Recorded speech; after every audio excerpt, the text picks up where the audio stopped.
January 17, 1944. Dawn had not yet broken over the North Sea, and the world was still a muted palette of deep blue and cold iron gray. The wind carried the sharp salt of winter waters, and the surf rose in slow heaving breaths against the jagged coastlines. Controlled by the Third Reich, a low ceiling of clouds pressed downward like a stone lid, and far above this lid, a single set of engines whispered through the dark, steady, patient, unhurried. The German coast watchers could not hear it. The picket boats could not sense it. Even the listening stations, threaded like nerves along the Atlantic wall, failed to detect that something foreign and watching hovered in their sky. It was a PB4Y-1 Liberator, a long, thin-winged reconnaissance variant berthed from American Maritime Command, slicing through the frigid air at a height no coastal observer believed a lone aircraft would dare cross. In the dimly lit interior of the reconnaissance deck, a single cigarette pack sat wedged in the corner of a navigation table, red, white, untouched. Its edges had softened with humidity, yet its colors remained stubbornly bright. It was an object out of place in the cold metal room, but it represented something almost defiant, the small luxuries that American flyers carried, even into the most technical of missions. That pack, lit by the faint glow of a desk lamp, was the only warmth in the aircraft's steel environment. Its quiet presence contrasted sharply with the German coastal defense below, a defense built not on comfort, but on fear, calculation, and rigid engineering confidence. The PB4Y-1 glided at an altitude carefully chosen, an altitude that German Freya radar installations were notorious for misreading. Their detection bands, optimized for mass bomber formations or high-altitude reconnaissance, often struggled with solitary flights that lingered in the transitional layers between their strongest signal reflections. The Americans knew this weakness. Intelligence officers had studied captured manuals, intercepted maintenance logs, and observed the rhythm of German operators. They understood that the Reich's coastal detection network, despite its intimidating appearance, still behaved like a human-designed machine, predictable, methodical, prone to technical blind spots. Down below, the German coastal defense apparatus stretched across the shoreline in a rigid sequence. Bunkers shaped like angular beasts clung to cliffs. Range-finding towers pierced the sky with skeletal silhouettes. Spotlights were fixed outward like white, empty eyes. Anti-aircraft batteries remained still in the pre-dawn cold, their barrels pointed upward, waiting for threats that always came with the sound of many engines, never one. But this dawn would be different, for this dawn would uncover how a single reconnaissance aircraft could slide past the pride of German coastal engineering, not through speed, not through luck, but through understanding. The precise technical weaknesses that the Reich never imagined an enemy would exploit so cleanly. The PB4Y-1's cameras began their slow, mechanical hum, a vibration more felt than heard. The shutters opened in alternating rhythm, capturing precise sequences of fortifications, radar platforms, ammunition caches, and newly built reinforcement positions. These were not just photographs. They were measurements of German confidence. Every frame exposed a failure and expectation. Every click of the shutter was a quiet humiliation for the German defenders. The morning began as every morning did. The first shift crews arrived at concrete outposts where frost coated the window slits. Operators switched on Freya and Wurzburg radars with routine motions, allowing vacuum tubes to warm and coils to stabilize. They trusted the machinery. They trusted the rhythms. They trusted the doctrine drilled into them from Norway to Normandy, that the Atlantic wall was impenetrable, predictable, and meticulously monitored. Yet above them, the PB4Y-1 flew untouched. Its altitude selection had been calculated after months of trial and error. The American Naval Intelligence Offices understood that early model Freya stations produced unreliable readings for singular targets, operating just beneath their primary lobe and just above their secondary echo zone. The Germans expected large formations, the only viable method of strategic bombing in their eyes, and calibrated their equipment. Accordingly, a single aircraft traveling at maritime reconnaissance speed created a radar cross-section to faint. Too inconsistent, it became a ghost. Not invisible, but technically insignificant. For an engineer, this was a minor oversight. For a military command obsessed with absolute vigilance, it was a crack in a fortress wall. The PB4Y-1 pilots understood the stakes. They did not need radio contact. Silence was part of the plan. The Liberator's engines, for in total, rolled through the air with a subdued cadence, nearly absorbed by the cloud system. The Germans listening below believed that the wind alone was shifting the frequencies on their audio monitors. One of the reconnaissance officers steadied himself beside the camera bay. His gloved hand brushed briefly against the cigarette pack near the navigation table. He didn't smoke. Many didn't during missions. But the presence of the pack was a ritual, a reminder of home for an abundance, of a world that still had room for small comforts even as war devoured continents. That quiet symbol contrasted with what the Germans lacked: rationing, shortages, scarcity, a tightening grip on resources that mirrored their tightening defensive doctrines. The very concept of carrying something unnecessary was foreign to the German coastal troops. Their world was built on efficiency and austerity. The PB4Y-1 pressed deeper along the coastline. Below, the German defense grid continued its routine as if nothing had invaded its perimeter. Searchlights remained dark. Flak crews cleaned frost from their breeches. Observation posts tracked only the shifting weather fronts. The Atlantic Wall worked exactly as designed, yet completely failed at its purpose. As daylight finally cracked across the horizon, the first faint rays touched the water's surface and illuminated the towering batteries of the German emplacements. Their silhouettes, once symbols of strength, now appeared static, heavy, burdened by their own calm. For the Americans, this early light allowed sharper imaging. For the Germans, the same light would reveal something they had not anticipated, evidence that a foreign eye had drifted above them without resistance. During previous weeks, German officers had boasted about the infallibility of their detection line.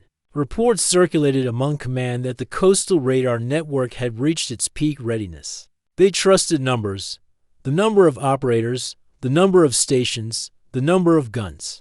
But numbers alone could not account for innovation. No ledger of statistics could predict how an enemy would adapt, study, and exploit, especially an enemy with industrial flexibility and intelligence analysis integrated into every reconnaissance mission. As the PB4Y-1 banked into its return vector, the cameras continued to operate, capturing the final sequences needed to map the weaknesses in German coastal coverage. Each photograph would later reveal gaps where radar towers were misaligned, blind angles where observation posts overlapped too narrowly, and static zones where anti-aircraft batteries failed to account for certain approach arcs. The Atlantic Wall was strong when facing the threat it expected, a traditional assault from sea or a bomber wave from above, but it faltered when confronted by something deceptively simple: a lone aircraft, timed precisely, flying deliberately within the technical imperfections of radar cones.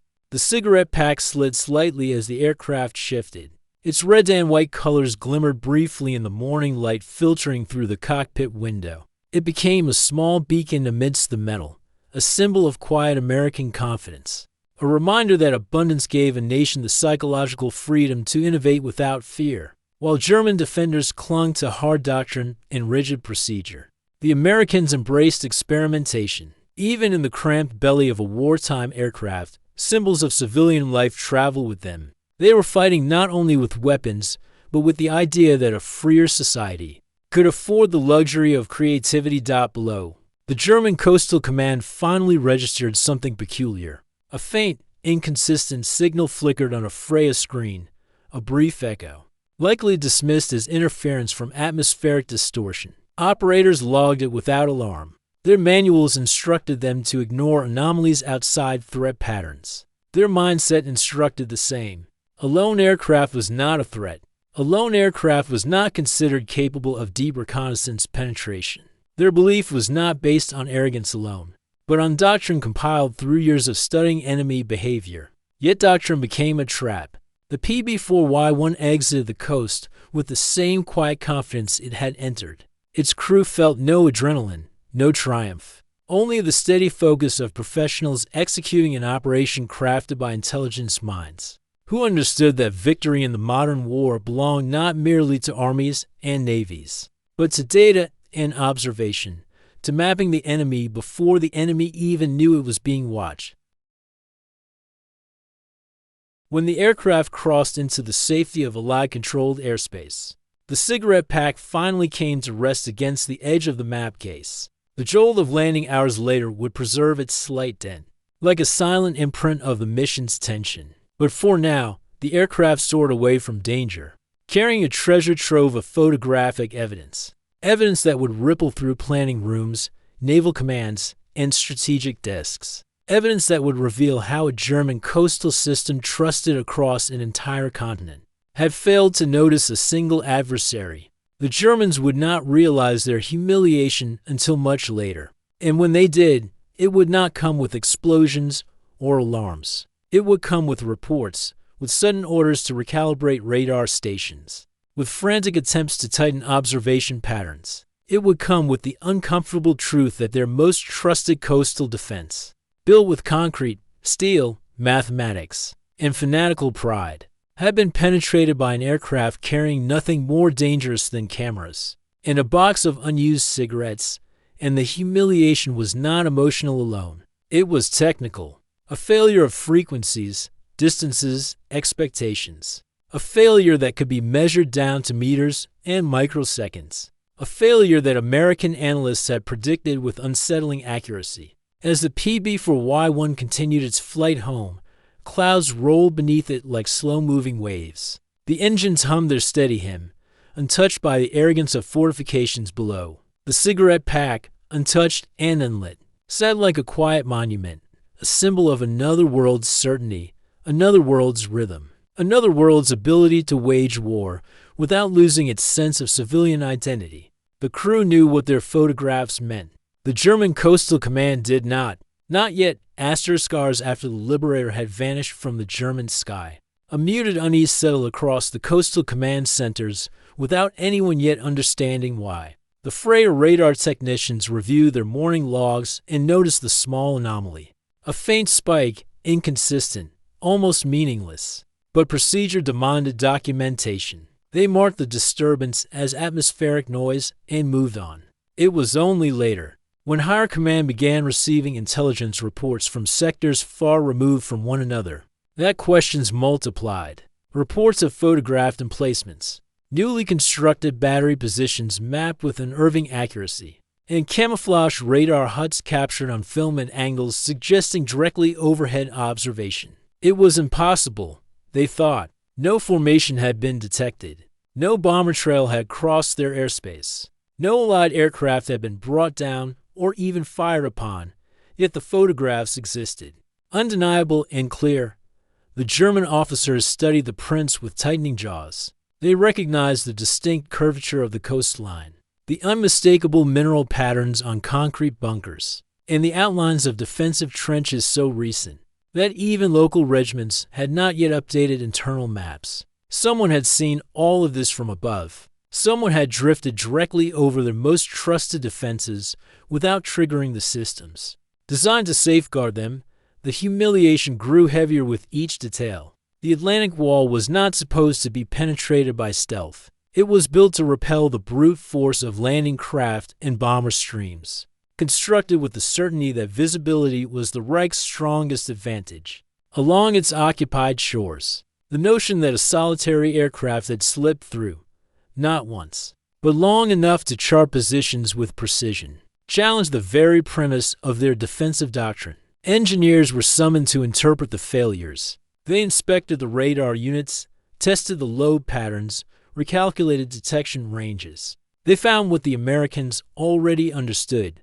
The radars had performed exactly as designed. The flaw lay not in the machinery, but in the assumptions behind the machinery. Freya arrays were calibrated for high-altitude intrusions or mass formations. Their operators were trained to identify patterns consistent with known Allied tactics. A lone PB4Y-1, flying at an altitude tucked neatly between primary and secondary. Detection zones registered as an irregular ghost, a signature that doctrine dismissed as inconsequential. Technical confidence had become technical blindness. In This growing confusion. The German officers reviewed the time logs. They compared the anomaly's faint blip to the region's weather charts and realized too late that atmospheric distortion could not account for the signal. But by then, the consequences had already rippled outward. The Americans now possessed a fuller understanding of the Reich's coastal fabric, where the coastal batteries were densest, where lines of fire overlapped, where the radar stations suffered from low-angle clutter, and where certain outposts left shadows large enough for small formations to slip through. It was a map not of fortification strength, but of fortification vulnerability. Meanwhile, aboard the PB4Y-1 Liberator, the crew had begun their slow descent toward the Allied airfield. The long return journey was quiet. The cigarette pack remained unmoved, its colors still bright against the drab metal of the navigation table. It had become, in its own small way, a witness to the morning's operation, a symbol of the contrast between two worlds. On one side, a nation whose flyers carried small comforts across oceans. On the other, a regime tightening its belt even on its defenders, rationing not just food and equipment, but imagination. When the aircraft finally touched down, the tarmac trembled beneath its weight. Ground crews rushed forward to assist with unloading the reels of film, reels containing the coastal secrets Germany believed unreachable. Intelligence officers awaited nearby, and the cameras were immediately removed with the reverence of sacred artifacts. Every frame would soon be studied under magnification, aligned on wall-size grids, cross-referenced with naval intelligence reports and infantry reconnaissance accounts. The cigarette pack, left behind on the table, remained unnoticed by the technicians. But for the crew, it was a small, reassuring constant, a reminder that even while operating in the cold spaces of war, they carried with them proof that normal life did not need to vanish entirely. In the pursuit of victory.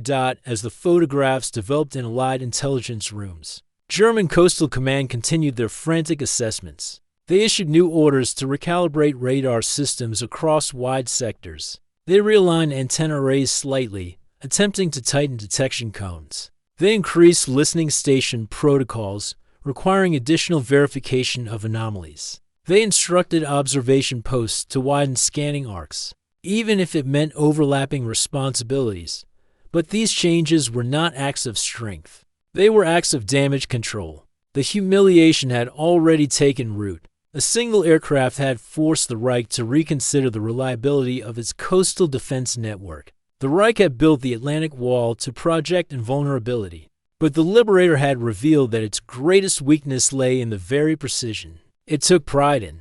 A machine can only see what it is built to see. A doctrine can only prepare for the threats it imagines. But a flexible enemy, observing quietly from above, can slip through the cracks created by rigidity. The German frustration deepened when Naval Command reviewed the Allied reconnaissance prints that were later intercepted through intelligence leaks. They saw their own coastal positions captured from angles proving low visibility penetration. The humiliation was reinforced by the simple realization that the photographs had been taken cleanly, calmly, without any trace of disruption. There were no evasive maneuvers evident, no distortions caused by flak bursts or searchlight sweeps. The aircraft had traveled as if drifting through unclaimed sky.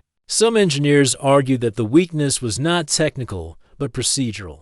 Others insisted the Americans possessed new detection masking equipment. Yet the truth was simpler. The Americans had flown intelligently, exploiting layers of radar geometry the Germans had never recalibrated. This was not a contest of machines, but a contest of thought for the Americans. This mission became a turning point. It demonstrated that coastal intelligence could be gathered with fewer risks and fewer resources than the planners originally believed. It revealed that the most fortified defenses could be mapped not through brute force, but through recognizing the subtleties of technical systems. And it proved that a free-thinking military, backed by a nation able to supply its flyers with comfort items as trivial as a cigarette pack, could approach problems from angles a rigid system could not anticipate. By the time German command finally acknowledged the breach fully, it was too late to undo the damage. Their frantic recalibrations created new technical problems. Some radar stations interfered with one another, when frequency adjustments pushed their signal lobes into overlapping ranges. Others increased false positives, cluttering operator screens with meaningless echoes. Their attempts to tighten control only expanded vulnerability. The Atlantic Wall's reliance on predictability had become its downfall. In Allied planning rooms, strategists studied the intelligence with a mixture of satisfaction and sobering awareness. The photographs did more than humiliate the enemy. They illuminated the evolving relationship between reconnaissance and invasion planning. They revealed the seams within the Reich's coastal perception, the spaces where the Atlantic Wall was blind despite its imposing concrete presence. The PB4Y-1's mission became a case study in how information, not firepower, could reshape the course of war. Back at the airfield, as dusk formed across the horizon, the cigarette pack remained on the navigation table, still unclaimed, still unused. Its symbolism grew quietly. It represented the confidence of a nation that did not fear scarcity, a nation whose industrial might ensured that even ordinary comforts accompanied its warriors into the sky. It stood in gentle contrast to the German defenders below who lived in a world of ration lines, material shortages, and tightening constraints. One pack meant nothing in the grand mechanics of war, yet it echoed the larger philosophical divide between the two sides. The Americans fought with abundance of materials, abundance of ideas, abundance of possibilities. The Germans fought with rigidity, rigid doctrine, rigid expectations, rigid chains of command. In the days that followed, the German Coastal Command filed report after report detailing new defensive recommendations. They advised expanding radar grids, rotating equipment models, increasing the sensitivity of detection bands, and restructuring protocols to treat lone anomalies with greater suspicion. But these changes came with heavy cost and diminishing returns. The war economy could no longer absorb constant retrofits. The manpower pool was shrinking. The confidence that once shaped German defensive planning eroded with each realization that the enemy had mapped their coastline without challenge. This was the essence of their humiliation, not emotional shame alone, but the technical collapse of assumptions they believed unassailable. The American analysts, reviewing the intelligence in safer offices lit by warm lamps, smoked the same brand of cigarettes that sat on the Liberator's navigation table. For them, the pack was an afterthought, a casual habit, but for the pilots who carried it into hostile skies, it was a reminder that they were fighting not only for territory or strategy, but for a world where ordinary comfort still held meaning. As winter deepened, storms swept across the North Sea, and the coastal radars strained under the weight of snow-heavy winds. German operators worked long hours trying to compensate for equipment that had been pushed beyond its intended performance. Their discipline remained, but their confidence had been shaken. Every small flicker on their screens now invited suspicion. Every inconsistent signal evoked the memory of the unnoticed American intruder. They had been humbled not by fire, but by geometry and patience. In the grand halls of German command, high-ranking officers studied the implications with tight throats. They understood that the Atlantic Wall could no longer rely solely on radar and observation to ensure coastal integrity. They began drafting new directives emphasizing increased patrol flights and improved communication links between radar posts and anti-aircraft batteries. But these efforts could not erase the fact that the Allies had already mapped the coastline with precision. The humiliation lingered, and with it came the quiet understanding that the Reich's sense of control had been fractured. For the PB4Y-1 crew, the mission became just one among many in a long series of reconnaissance flights. They did not witness the consequences firsthand, nor did they consider themselves the architects of the humiliation unfolding behind enemy lines. But they knew the value of what they carried home, images capable of reshaping strategic choices, images that weakened the enemy's confidence more than any single bomb strike could achieve. As the war moved steadily toward its climactic years, the intelligence gleaned from that mission would help shape the Allied understanding of the German coastal landscape. It would influence the planning of future maritime operations. It would underscore the necessity of studying the enemy's technical habits, rather than simply their troop movements. It would reaffirm the importance of flexible thinking in a conflict defined by machines. And through it all, the cigarette pack remained an understated symbol, a marker of the contrast between two wartime realities. In the cramped steel belly of a reconnaissance aircraft, it represented the quiet certainty of a nation untouched by scarcity. For German defenders who never saw it, it nonetheless served as a metaphor for what they lacked: the freedom to innovate without fear, the abundance that allowed creativity, the psychological comfort that nurtured adaptive warfare. In the final reflection of the mission's legacy, the humiliation inflicted upon the German coastal defenses was not merely a tactical embarrassment. It was a revelation. It demonstrated that strength is more than concrete, more than machinery, more than mathematics. It is the ability to see beyond doctrine, to anticipate what the enemy has not yet imagined, to embrace uncertainty with courage. The Liberator had flown not with the roar of conquest, but with the quiet confidence of understanding the flaws in the system built on rigidity, understanding the power of observation over intimidation, understanding the value of freedom in shaping strategy. The cigarette pack, resting quietly in the aircraft that carried these truths across the sky, became a small monument to that understanding. Its bright colors stood against the muted world of war, like a reminder of what the conflict ultimately sought to defend. The idea that a society rooted in abundance and liberty could outthink a regime built on fear and control. And so the mission ended where it began, in the cold sky above a continent divided by ideology. A single reconnaissance aircraft had humiliated a coastal defense trusted by millions. Not with force, but with precision. Not with noise, but with silence. Not with weapons, but with cameras. And in that silence, the war shifted. For in the quiet arc of a lone liberator, in the stillness of an untouched cigarette pack, the truth emerged: freedom thinks where tyranny assumes. And the smallest symbols of abundance can carry the greatest weight in the darkest hours of war.